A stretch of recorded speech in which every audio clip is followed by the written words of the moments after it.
నా పేరు భాగ్యశ్రీ. నేను జెడ్పీహెచ్ఎస్ హై స్కూల్లో 9వ తరగతి చదువుతున్నాను.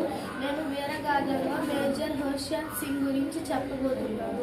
మేజర్ హోషియార్ సింగ్ దన్స్వాల్ 1937 జూలై 5న హర్యానా రాష్ట్రంలోని సోనిపత్ జిల్లాలో జన్మించారు. చిన్నప్పటి నుంచే ఆయనకు దేశ సేవ పట్ల ఆసక్తి, సైనిక జీవితంపై గౌరవం ఉండేది. ఆయన భారత సైన్యంలో 3 గ్రెనేడియర్స్ రెజిమెంట్లో చేరి ధైర్య సాహసాలతో పేరు సంపాదించారు. 1971 భారత పాకిస్తాన్ యుద్ధం.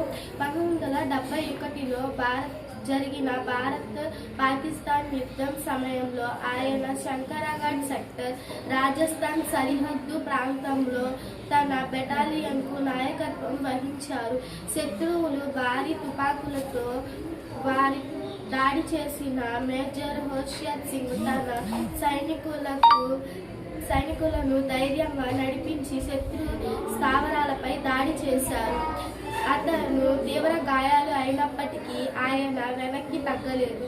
తన బెటాలియన్కు ప్రోత్సహిస్తూ చివరి వరకు యుద్ధ భూమిలో నిలబడి ఉన్నారు.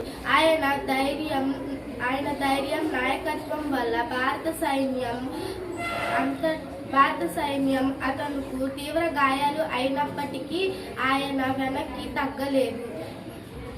ఆయన ధైర్యం, నాయకత్వం వల్ల భారత సైన్యం ఆ ప్రాంతాన్ని విజయవంతంగా స్వాధీనం చేసుకుంది. గౌరవం. మేజర్ హోషియార్ సింగ్ దన్స్వాల్.